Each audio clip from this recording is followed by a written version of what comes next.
So hello students, बच्चों जो 10th और 12th में बच्चे हैं ना, बोर्ड एग्जाम दे रहे हैं इस साल सीबीएसई में, उनके प्रैक्टिकल को लेकर बहुत मेजर अपडेट आ चुकी है। तो देखो, नया सर्कुलर आया है आपका, और ये सर्कुलर बेसिकली आपका आया है, ध्यान से देखो तो 2 दिसंबर को, यानी अभी से ठीक 2 दिन पहले। और 2 दिन पहले ये सर्कुलर आया, और इस सर्कुलर में सारी वो इंपॉर्टेंट अपडेट्स लिखी हुई है प्रैक्टिकल को लेकर, चाहे वो रेगुलर स्टूडेंट हो चाहे वो प्राइवेट स्टूडेंट हो। वीडियो बहुत ही शॉर्ट होगा लेकिन बहुत ज्यादा इंफॉर्मेटिव होगा, तो मेक श्योर वीडियो को लास्ट तक देखना। और फर्स्ट टाइम चैनल पे आओ तो चैनल को सब्सक्राइब कर लेना, क्योंकि सीबीएसई की लेटेस्ट ऑथेंटिक अपडेट सबसे पहले आपको यही देखने को मिलेगी।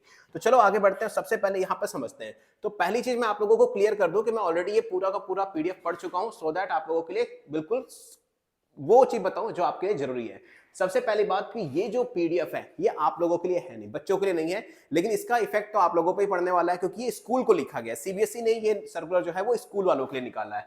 अब इसमें प्रैक्टिकल को लेके पूरी की पूरी गाइडलाइन और एसओपी लिखा हुआ है। एसओपी बेसिकली होता क्या है कि एक स्टैंडर्ड ऑपरेशन प्रोसीजर होता है किसी भी चीज को करने का। जैसे प्रैक्टिकल चल रहा है ना, तो प्रैक्टिकल को करने का जो स्टैंडर्ड तरीका है उसको ये बोलते हैं एसओपी, स्टैंडर्ड ऑपरेटिंग प्रोसीजर। अब इसमें है क्या, सबसे पहले हम मेन चीज समझते हैं कि जो school is requested to comply with the direction given by the standard operating procedure SOP and the complete the assessment of the per schedule.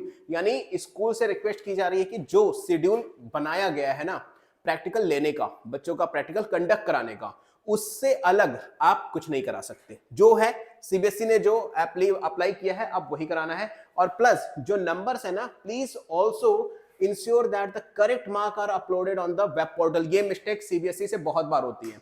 बहुत सारे बच्चे जो लास्ट ईयर से, मतलब जब से मैं ये चैनल चला रहा हूं तब से मेरे पास बहुत सारे बच्चों के इंस्टाग्राम पे मैसेज आ चुके हैं, कमेंट भी करते हैं बच्चे कि सर मेरे प्रैक्टिकल के मार्क्स ना बहुत कम थे, मेरी परफॉर्मेंस अच्छी थी, प्रैक्टिकल भी बहुत अच्छा हुआ था, लेकिन इतने कम नहीं आ सकते। वो जस्ट बिकॉज कि जब स्कूल वाले मार्क्स अपलोड करते हैं ना वेबसाइट पे, पोर्टल पे सीबीएसई के, वहां पर मिस्टेक हो जाती है, अपलोड गलत हो जाता है। अब भाई वो परमानेंट हो चुका है, उसका आप कुछ कर भी नहीं सकते, क्योंकि उन मार्क्स के तो रीचेकिंग और रीप्रूफ भी नहीं होता, पहली चीज तो ये आप कुछ नहीं कर सकते। हाँ, लेकिन गलत हो गया तो प्रॉब्लम तुम्हें ही होने वाली है। तो ये भी सीबीएसई ने कह दिया कि बिल्कुल इंश्योर कर लो कि करेक्ट मार्क ही तुमने अपलोड कर रहे हो। The practical answer book has an additional feature where both the internal and external examiner need to provide an undertaking the correct data has been uploaded on the portal by them। यानी जब आप practical exam देने जाते हो तो कभी कभी वो आंसर राइटिंग के लिए आपको कॉपियां मिलती हैं। अगर वो कॉपियां नहीं मिल रही तो समझ लो गलत है भाई, वो कॉपी स्कूल की तरफ से ही प्रोवाइड होनी चाहिए, प्लस उस पे एग्जामिनर साइन करता है और उस पे जो मार्क्स मिलते हैं वही नंबर अपलोड भी करने होते हैं। ये खासकर 12th में होता है, 10th में इतना हेडेक लेने वाली बात नहीं है बच्चों को, 10th के प्रैक्टिकल बहुत ईजी होते हैं। ठीक है, आगे बढ़ते हैं। और जो मेजर अपडेट हमारे पास है, यहाँ पर हमारे पास समझ लो कि पूरे बोर्ड एग्जाम में 2 बार होते हैं। एक होता है विंटर बोर्ड स्कूल के लिए और एक रेगुलर सेशन के लिए। विंटर बोर्ड स्कूल कौन से होते हैं ये समझ लो सबसे पहले, जहां पर दिसंबर में, जनवरी में, फरवरी में बर्फ गिरती है, यानी वहां पर स्कूल तो बंद हो गए। बोर्ड एग्जाम कैसे होगा, तो वहां का पूरा सिस्टम पहले कर लेते हैं। जैसे हमारे पास अभी बोर्ड एग्जाम कब होंगे, फरवरी में, प्रैक्टिकल कब होंगे, जनवरी में। जो विंटर बोर्ड सीजन होता है उनका जो प्रैक्टिकल है वो 5 नवंबर से स्टार्ट होकर 5 दिसंबर को खत्म भी हो जाएगा। बात समझ में आई। और रेगुलर वालों का 1 जनवरी से 14 फरवरी तक चलने वाला है। ठीक है, ये समझ में आ गई बात। अच्छा, no extension of the data shall be considered by the board. अगर आपके कोई फंक्शन की वजह से, कोई मेडिकल की वजह से अगर आप प्रैक्टिकल टाइम पर नहीं पहुंच पाते हो, या 15 फरवरी तक आपके प्रैक्टिकल नहीं हुए, सॉरी 14 फरवरी तक, तो मेक श्योर रखना कि स्कूल उस केस में रिस्पॉन्सिबल नहीं होगा, क्योंकि schools are not allowed to upload the marks after 14 February. 14 फरवरी के बाद स्कूल अपलोड नहीं कर सकता मार्क्स। तो मेक श्योर कि उसके पहले पहले अपने स्कूल में बात करके, कुछ भी रीजन हो, कुछ भी चीजें करानी हो, आप बात एटलीस्ट स्कूल में कर लो, क्योंकि वो चीज आपको परेशान कर देगी बाद में। अच्छा, data for uploading of the marks, first से लेकर 14 फरवरी के बीच में आपको डेटा भी अपलोड करना है। मतलब जैसे जैसे प्रैक्टिकल्स होते रहेंगे डेटा अपलोड होता रहेगा। और ये डेटा सिर्फ उन्हीं बच्चों का होगा जो लिस्ट ऑफ कैंडिडेट्स होंगे। जैसे मैंने बताया था ना, लिस्ट ऑफ कैंडिडेट्स में आपका फॉर्म भरना जरूरी है, बहुत जरूरी है। एलओसी, लिस्ट ऑफ कैंडिडेट्स, इसमें अगर आपका फॉर्म नहीं भरा है तो आपके प्रैक्टिकल के मार्क्स भी सबमिट नहीं हो पाएंगे, याद रखना। ठीक है, प्राइवेट स्टूडेंट्स की बात करें तो प्राइवेट स्टूडेंट्स के पास भी उनके पास मेल या कॉल या मैसेज के थ्रू उनको इन्फॉर्म किया जाएगा कि उनका प्रैक्टिकल कहां पर और कब होने वाला है। ये भी याद रखना, प्राइवेट वाले बच्चे यहां से मिल सकते हैं।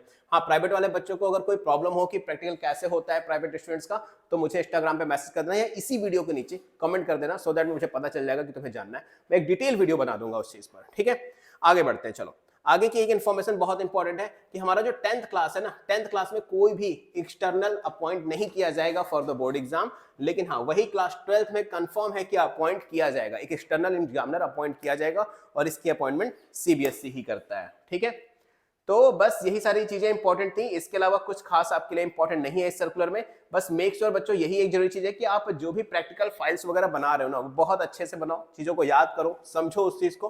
ठीक है, तो बस बाकी आप अपने प्रैक्टिकल्स को अच्छे से करो, अच्छे से प्रैक्टिकल दो, क्योंकि प्रैक्टिकल के बाद बहुत ज्यादा मैटर करता है। एटलीस्ट 20% 10th में और 30% आपके 12th में है, तो एक इंपॉर्टेंट रोल प्ले करेगा आपका प्रैक्टिकल का एग्जाम।